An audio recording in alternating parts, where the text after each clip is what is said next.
There's a whole bunch of stuff I want to cover. I also want to ask you, as we kind of move into all these different topics, how did you meet Andrew and Tristan? Okay, so 5 years ago, I had a job on in Romania, and I didn't know anyone in Romania, and I knew them through social media.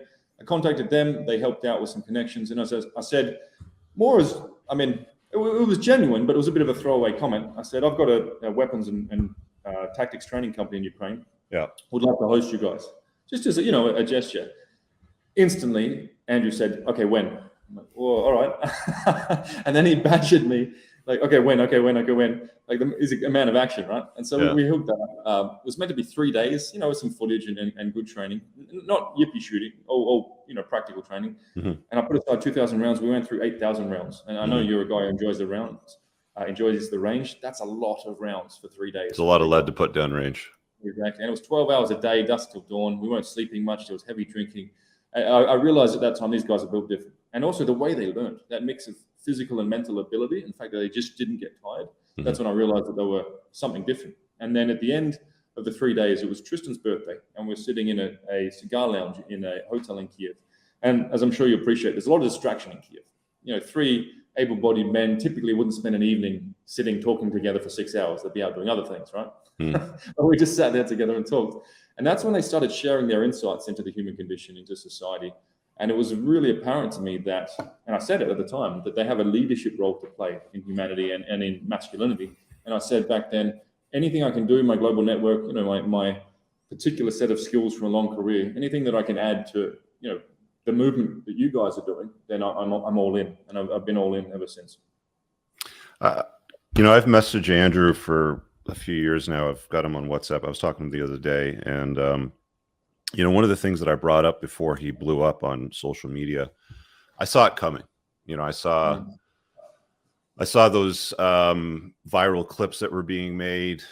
They were being produced in the hundreds, probably almost on a maybe daily, could have been a weekly basis, max. But there was a lot of clips coming out.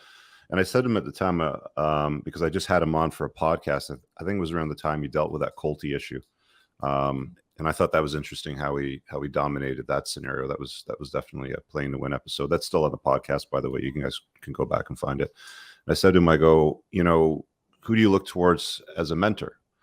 Who do you lean on? And at first he thought, I was talking about kickboxing, and he named the coach, but I was talking more along the lines of, because every top shelf guy always has a network of people that he can lean on to offer guidance, to be a sober second thinker. If you're cooking up some idea that may not work, usually often ask, your inner circle what they think of it. And then that's when he introduced me to you. He said, you should talk to Jewel. He's a bit of a fan. You helped him out with something that I can't remember what it was at the time, or maybe, you can talk about it. But it sounds like he's relied on you for quite a while. That was 4 years ago. You did the whole Kiev shooting thing with him? 5 years now. 5, yeah. I mean, I don't know about relied upon. Tate's Tate. Like, some people out there saying I'm Tate's manager.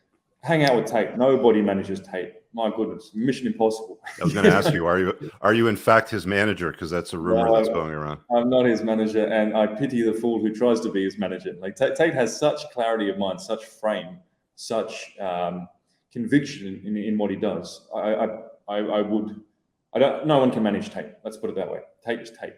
Can he manage himself? Yeah, he can. He's pretty conscious. Quite the strategician, quite the chess player.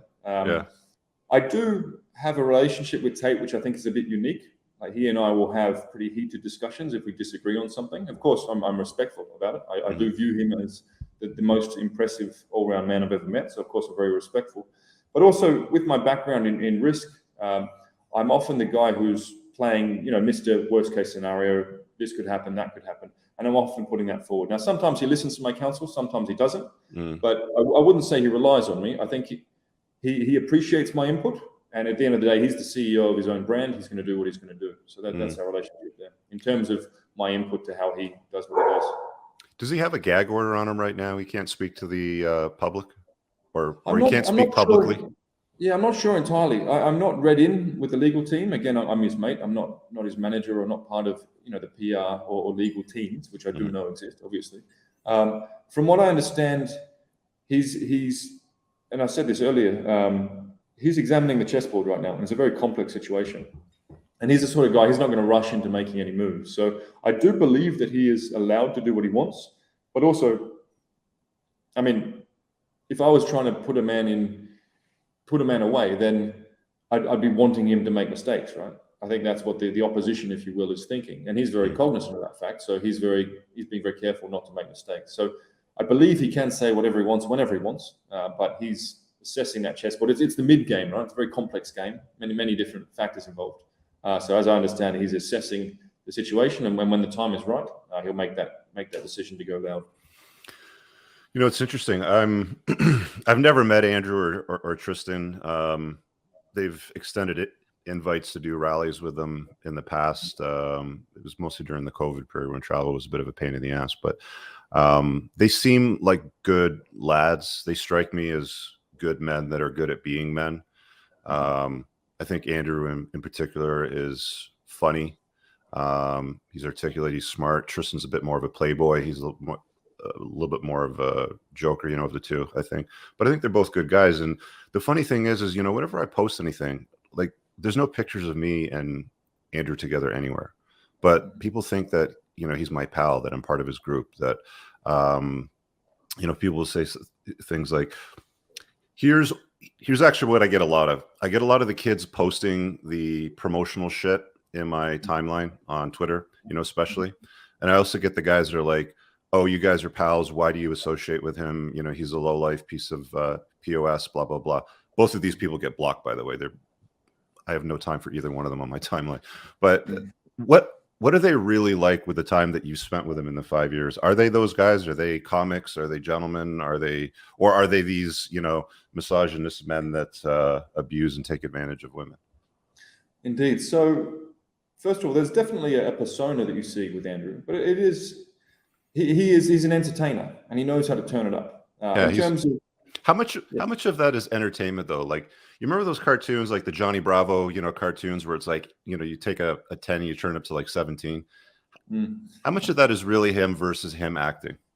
You know, when you get all those clips, you know. Yeah, I mean, it's a good question. I at the end of the day, he's a very brilliant man, and brilliant men throughout history have always been very complex. I think it was Patrick Bet-David who spoke about Tate in that context. So to put an exact figure on that is always going to be difficult. What I can say is the Tate behind closed doors, you know, around women, around his family, around his brothers, incredibly respectful, complete emotional control. Never once seen him angry. Never even seen him raise his voice. He's very calm, very logical, very rational, and also very respectful. That's the real Tate. So the idea that he's some, you know, monster is simply not real. And you'll notice everyone in his inner circle came out immediately when they saw these allegations, said, hang on, we've been around this guy. That's not real. That's not who he is. He definitely has a drive to make noise and create that. I mean, he's mastered the attention economy, right? He knows how to bring in attention. Better than anybody else in the last 10 years, easily. Yeah. But I think the key point is people trying to say that what he's said is therefore evidence of a crime. If that's the case, every gangster rapper ever needs to go to prison. You know, every shock. What are they? All the shock jocks, all that stuff. All the female, you know, musicians. I drugged them and I stole his money. You know, all of that stuff. I think that one actually was literal. If we're referring to Cardi B, I believe most of them are literal. In fact, I mean, really? All right. You know what I found was really impressive. You know, they locked him up and his brother and the two gals, and I would assume that their strategy would have been, okay, the women will fold first, so we'll lock them up, we'll apply a little bit of pressure, we'll let them go, we'll bring them back, a little bit of push pill, standard stuff. But they never seemed to strike a deal with them that would allow them to charge the two brothers with anything. I found that impressive that they had those two women loyal to them that entire period of time. And I think that speaks to two things. One, they take care of their people, like they're good men, they're good giving men. And two, the truth is the truth. It really is. Like, what has come out, if people look at this objectively, and the two main complainants, that their credibility is shot.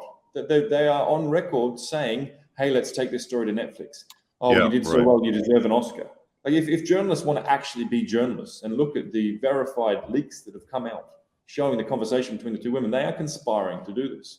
Again, I'm not a legal professional, not ready on legal matters, but just from seeing what's come out objectively, the credibility of the source of the main people making these allegations is shot. It's not there. It's proven to be, not real. So in that sense, the whole thing is, I think, to sum up, Tate is a very good man, and everyone who's actually met him knows that. He's very respectful, very calm. He's not capable, nor is there any logical reasoning why he'd do such things. If you're flying private all the time and pushing a Bugatti, why do you need to, and do you have the time or energy to exploit some women to make small amounts of money online, on TikTok, on whatever platforms? It's just not real. And that's why everyone on his team and Tate himself knows that he will be found innocent, because the truth is the truth. Logic will prevail. It's just a matter of the process playing itself out. What do you say to the folks that assess his rapid rise in fame and in wealth? I mean, I've lived in North America for the vast majority of my life. I spent a little bit of time in the UK, but I've dealt with lots and lots and lots of entrepreneurs. I'm part of trade organizations, entrepreneurs org sort of stuff. He made a lot of money very, very quickly. And a lot of people have, asked questions about that. It's raised eyebrows, right? Because something like, what is it, 30 or 27 supercars in a Bugatti normally wouldn't take a few years. What do you say to those guys? I think there's some basic maths that will help. And also, if you have $50, you can verify this. So his platform, The Real World, as I understand it, has over 100,000 subscribers with a very high recurring rate. And the tales of victory that come out of that are huge. So let's take 100,000. I'll let you talk about this too, since you're on the topic of The Real World as well. Okay. 100,000 members times $50 a month. Do the maths. Again, that's verifiable. You can join up and see the active members yourself. So as to where the money came from, that's one. I also know he was very active and making very courageous moves in crypto early on. So that's another. And the man has this undying energy and undying workload. Again, I've been around some pretty high-profile people myself. He doesn't stop working, ever. Like, it's just everyday conquest. He wakes up angry. He doesn't eat until 5 or 6 p.m. because when he's hungry, his brain's clearer. Like, everything about that man is driven towards conquest. And it's not a surprise to me at all. You've got the intellect, you've got this undying work ethic, you've got the support network, both his brothers, his brother, his blood brother, and, the war around him. And you've got this just unending desire for conquest. I mean, the man is a work machine. So I don't view it as a quick rise. I don't view it as surprising. And I think if you're able to build a platform that has well over 100,000 people, I think it may be, or it did hit 200,000 people with a very high resub rate, retention rate. There's obviously value there. The man knows how to bring in attention and add value to people's lives. And that's how you make money. If you can get attention and then monetize that attention and add value to the lives of the people who follow you, you're going to do well. So all this accusations about criminal, this and that, I'm the guy who he talks to about his risk decisions. He is hyper aware of not doing anything criminal because he knows that would undo all of the legal stuff. The halal way that he makes money, improving people's lives, would all be undercut should he do anything illegal. He's very conscious of that. So there's nothing illegal there. And if there was, I wouldn't associate myself with him. Very simple. I've got a life. I've got a family. I wouldn't be around him if he was doing anything illegal. I really hope you guys enjoyed that clip. If you want to watch the full-length podcast, you can find that over here, that clip's from. If you're newer to the channel, make sure you hit subscribe over here. And pin down below in the top comment, you'll find a bunch of useful links to my website, my supplement line, books, and a bunch of other stuff. Have an amazing day. Peace out.